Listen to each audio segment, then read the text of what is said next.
Please subscribe my channel, like my video and press bell icon. السلام علیکم viewers. آج ہم بات کریں گے خریم سلطان، ایک غیر معمولی عورت جو سلطنت عثمانیہ کی تباہی کا باعث بنی.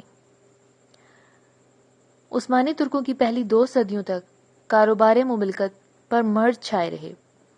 سلطان سلیمان کے دور میں پہلی بار 2 خواتین نمایاں ہوئیں، ایک اس کی والدہ عائشہ حفصہ سلطان اور دوسری بیگم خریم سلطان، جو ترک حکومت میں انقلابی تبدیلیاں لانے کا سبب بنی.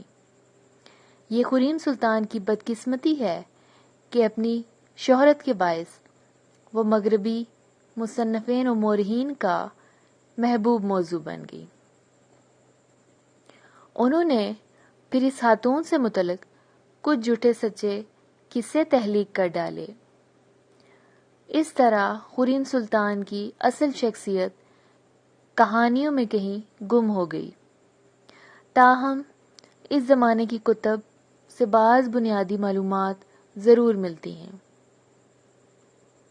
سلطان سلیمان کی زندگی میں داخل ہونے والی سب سے اہم عورت خریم سلطان یوکرانی تھی. سن 1505 کے لگ بھگ پیدا ہوئی. قیاس ہے روسی تاتاروں نے جب مغربی یوکرائن پر حملہ کیا تو اسے غلام بنا لیا گیا. یہ غالباً 1517 کی بات ہے. وہ پھر بحیثیت غلام بکتی رہی. آخر استنبول میں عثمانی بادشاہ کے پاس پہنچ گئی. 1513 سے شہزادہ سلیمان صوبہ مانیسا کے والی تھے. وہیں 1515 میں ان کے ہاں ایک کنیز ماہ دوراں سے بیٹے مصطفیٰ کا جنم ہوا. شہزادے اپنی محبوبہ کو گلبہار کہہ کر پکارتے. کہا جاتا ہے کہ ماہ دوراں کوئکاف کے ایک سردار کی بیٹی تھی، لہذا وہ بحیثیت غلام شہزادے کے خرم میں داخل نہیں ہوئی. سن 1520 میں والد سلیم اول کی وفات کے بعد شہزادہ سلیمان بادشاہ بن گیا. اس طرح حسب روایت خرم کی تمام کنیزیں بھی اس کی ملکیت میں آ گئیں، جن میں خریم بھی شامل تھی. مغرب میں یہ عورت روکسلانا کے نام سے مشہور ہے. واضح رہے اس زمانے میں عثمانی بادشاہ کا خرم ایک دوسرے پرانے محل میں رہتا تھا، جبکہ وہ خود دوسرے محل میں مقیم ہوتا.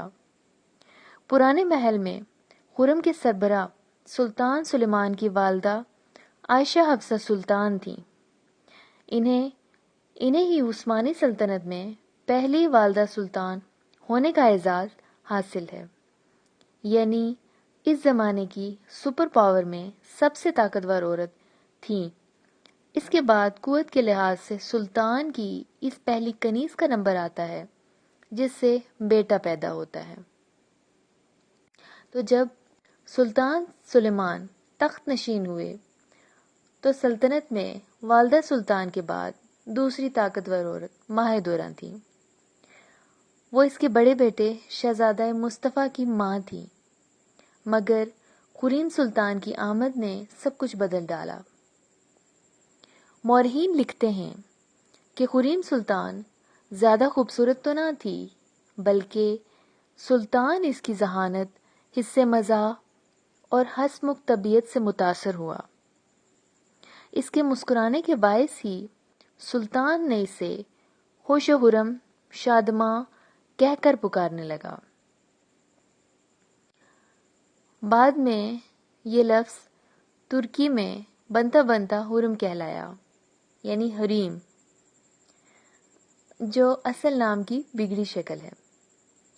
خریم نے جلد ہی اپنی میٹھی میٹھی باتوں اور دل فریب اداؤں سے سلطان سلیمان کے دل میں جگہ بنا لی.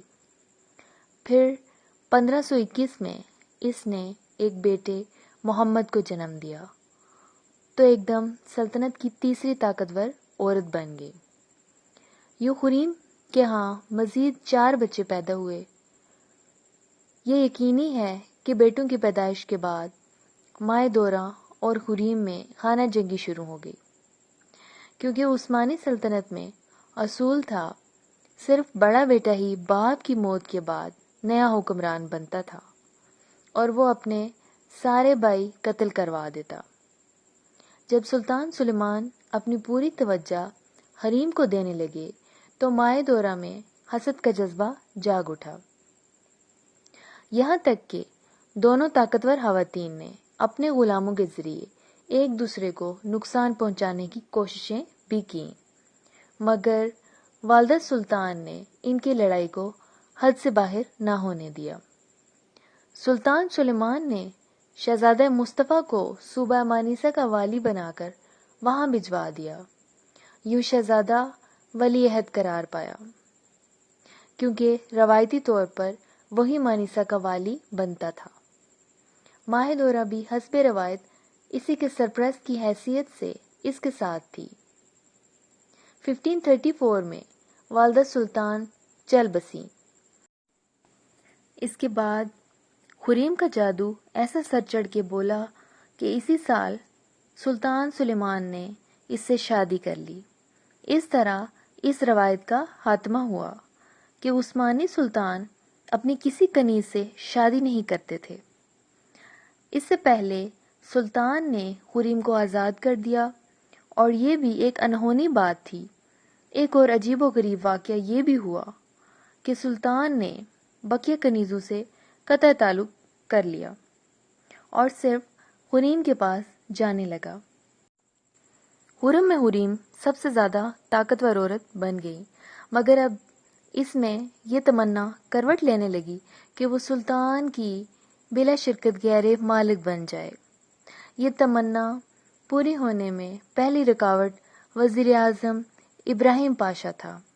ابراہیم پاشا بچپن سے سلطان سلیمان کا ساتھی تھا، تو جب وہ حکمران بنا اس نے اپنے دوست کو خوب نوازا۔